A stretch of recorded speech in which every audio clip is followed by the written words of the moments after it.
కేంద్ర కార్మిక సంఘాల పిలుపు మేరకు దేశవ్యాప్తంగా జరుగుతున్న సార్వత్రిక సమ్మెలో భాగంగా కర్నూలు జిల్లాలో వామపక్ష పార్టీల ఆధ్వర్యంలో భారీ మహాధరణ నిర్వహించారు.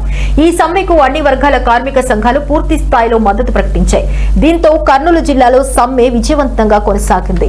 ఈ సందర్భంగా వామపక్ష నేతలు మాట్లాడుతూ కార్మికులు పోరాడి సాధించుకున్న 44 కార్మిక చట్టాలను రద్దు చేసి వాటి స్థానంలో 4 నల్ల లేబర్ కోడ్లను తీసుకురావడం మోడీ ప్రభుత్వానికి కార్మిక వ్యతిరేక చర్యగా వారు తీవ్రంగా విమర్శించారు.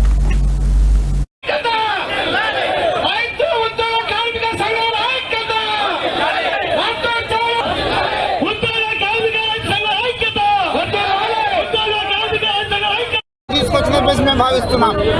అట్లే వ్యవసాయ రంగాన్ని పూర్తిగా దెబ్బతీసే పద్ధతిలో అమెరికా, యూరోపియన్ దేశాలతో భారత ప్రభుత్వం ఒప్పందం చేసుకుంది. భారత ప్రభుత్వం చేసుకున్న ఒప్పందం ఫలితంగా మన దేశంలోకి విదేశాల వ్యవసాయ ఉత్పత్తులు ఇప్పుడిగా వస్తాయి. మన దేశ వ్యవసాయం దెబ్బతింటుంది. మన పత్తి రైతులు, మొక్కజొన్న రైతులు, సోయాబీన్ రైతులు, పాల రైతులు పూర్తిగా నష్టపోతారు.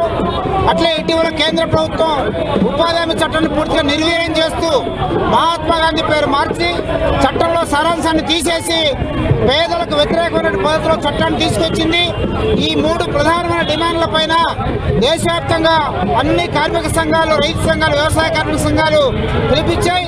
అందులో భాగంగా ఈ రోజు కర్నూలు నగరంలో వేలాది మంది కార్మిక వర్గం, బ్యాంకు ఉద్యోగులు, ఎల్ఐసి ఉద్యోగులు, మెడికల్ రెప్స్, సెంట్రల్ గవర్నమెంట్ ఉద్యోగులు, రాష్ట్ర ప్రభుత్వ ఉద్యోగులు, అన్ని రకాల ఉద్యోగులు, కార్మికులు, అంగన్వాడీ వాళ్ళు, ఆశా వాళ్ళు, మెప్మా వాళ్ళు, అన్ని రకాల కార్మికులు, హమాలి కార్మికులు, ఆటో కార్మికులు వేల సంఖ్యలో నిరసన వికసిస్తా ఉన్నారు. వారు మాత్రమే దేశ సంపదను కొల్లగొడతా ఉన్నారు. మిగిలినటువంటి 90% ఉన్నటువంటి ప్రజానికం కూడా ఈ ప్రభుత్వం అనుసరిస్తున్నటువంటి కార్మిక, రైతాంగ, వ్యవసాయ కార్మిక విధానాలకు వ్యతిరేకంగా వారందరూ కూడా పెద్ద ఎత్తున అనేక ఇబ్బందులు ఎదుర్కొంటా ఉన్నారు.